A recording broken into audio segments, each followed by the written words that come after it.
السلام عليكم، كي دايرين؟ لاباس عليكم؟ كنتمنى كلكم تكونوا بخير وعلى خير وفي احسن الاحوال وافضلها يا رب. وبما ان في ايام مواشر كنتمنى لكم مواشر مبروكه، يدخل لكم الصحه والسلامه والرزق وكل ما كتمناو.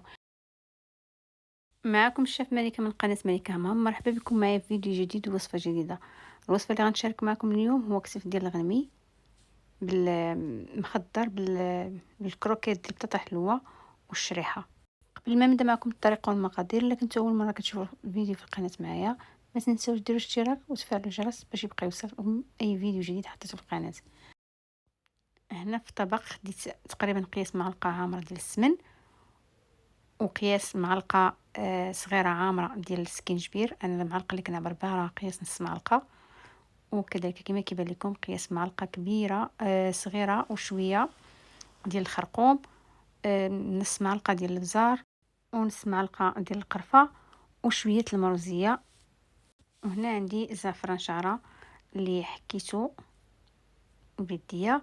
وهنا غنخلط داك السمن هو الاول مع ديك العطريه، وغادا نضيف الماء، غير شويه الماء ماشي بزاف، القياس اللي غيخلي مع العطريه اللي يقدر يكفيني مع العطريه باش نشرمل بيه اللحم، فقط باش ندخل هذيك العطريه في اللحم.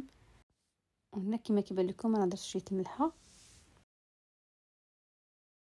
هنا كما كيبان لكم فانا خديت السكين نيموس ودرت به هكا فلحت به اللحم باش ندخل العطريه في هذوك الفلاحات اللي درت باش يتشرب. الا عندكم الوقت فيستحسن انكم تخليوه يترقد، الا قدرتوا تخليوه ليله كامله يكون احسن، ما كانش واحد الساعه ولا ساعتين.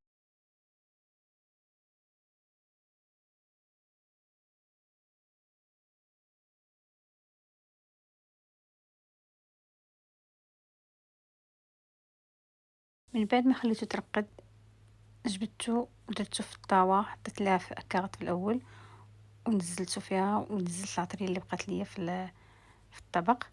هنا خديت جوج ورقات كما كيبان لكم ديال الورق ديال الفرن، وكنغطيه مزيان في الاول بالورق عاد باش كندير الورق ديال الالومنيوم. كما كيبان لكم انا غطيته مزيان بالالومنيوم باش كيرجع لي داك الصاد في الفران وما كياخذش وقت طويل في الفران. كنديرو في الفران يطيب، كيبقى المده اللي غيطيب فيها على حسب الكتف واش صغير ولا كبير، على حسب اللحم يعني واش كبير ولا صغير. فانا ما خداش لي مده طويله.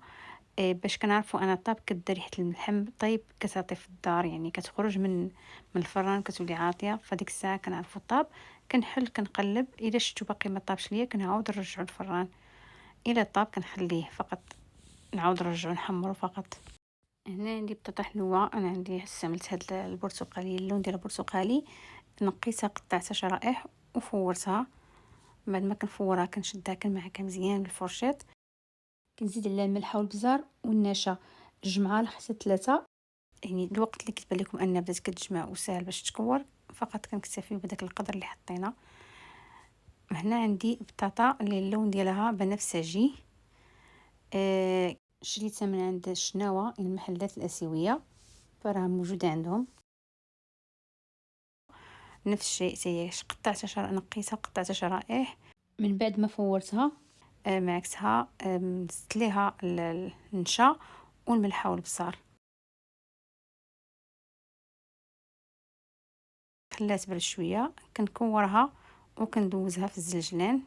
هنا انا استعملت هنا الزنجلان الابيض، وعندي الصفر غنستعملو في البطاطا الحلوه اللي اللون ديالها موف او بنفسجي. كنكورها في الاول بيديا وكندوزها عاوتاني في الزنجلان، نعاود نكورها وكنحطها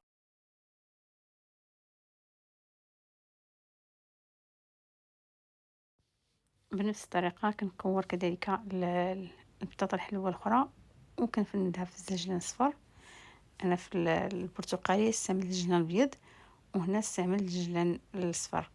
الا كان عندكم الزنجلان كحل فيمكن لكم تستعملوه في البطاطا الحلوه اللي اللون ديالها برتقالي.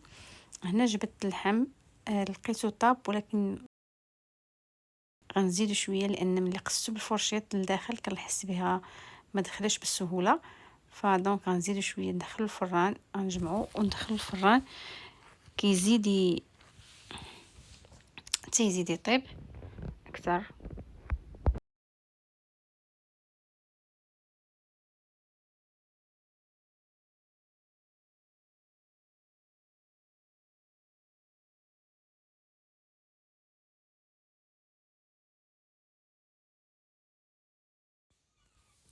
هنا من بعد ما رجعت للفران مرة ثانية، خرجته مرة ثانية لقيتو طاب، فغنعريه وندخلو الفران يتحمر.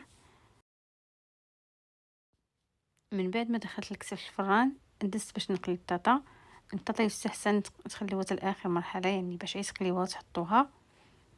بالنسبه كما كيبان لكم في الكاسرونه اللي حداها، فانا حاطه عسلت الشريحه اللي شديتها، شريحه كحله صغيره، كناخذوا حبات صغار.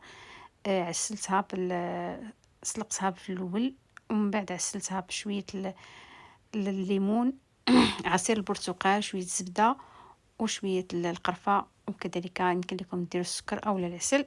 انا استعملت شويه العسل. هنا من بعد ما كتقلى ليا تحمر ليا البطاطا كنزولها وكندوز باش نقلي البطاطا اللي بقات ليا. بنفس الطريقه كنحط البطاطا، الكويرات ديال البطاطا في الزيت، كنعطيهم واحد شويه الوقت بما تجمعوا، وكنبقى نحرك فيهم حتى كيتوحد اللون ديالهم وكنزولهم. هذا هو الشكل ديال الكسف ملي كيخرج من الفران، كما كيبان لكم عنده كيعطي واحد اللون صراحه رائع. هنا خديت شريحه دوزتها في الزلجلان، كنثبت الكيردون في اللحم هذا باش كنحط عليه الشريحه، اولا يمكن لكم ديروا اللي جاتكم سهله. بالنسبه للشريحه فانا دوزتها في الجلان من قبل، غير النصف فوقاني فقط، فكندوز فقط الجهه اللي كتكون هكا مقمقمه وصغيره هي اللي كندوزها في الجلان باش تجي محطوطه من الجهه التحتانيه العاده تجي تحط على الكتف. هنا كما كيبان لكم زينت انا الكتف بالشريحه، وبالنسبه للبطاطا فانا فقط حطيتها في الجوانب. وكما كيبان لكم انا فرشت الروكيت او الجرجير فرشته في الاول قبل ما نحط الكسف.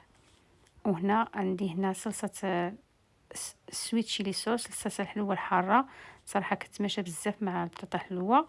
وعندي صلصه ديال هورس راديش اللي يمكن لكم تعوضوها بموستاردا اللي ما كانش متواجده عندكم.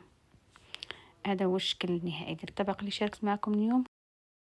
كنتمنى ينال الاعجاب ديالكم، وما تنسوش تشاركوا مع الاصدقاء ديالكم، ديروا لي الماكسيموم بارطاج فضلا وليس امرا باش تعم الفائده، وكذلك باش تعطيو فرصه للقناه ديالي باش تعرف. كانت معكم الشيف ملكه من قناه ملكه همام. الى اللقاء بفيديو جديد مع وصفه جديده. دمتم في امان الله.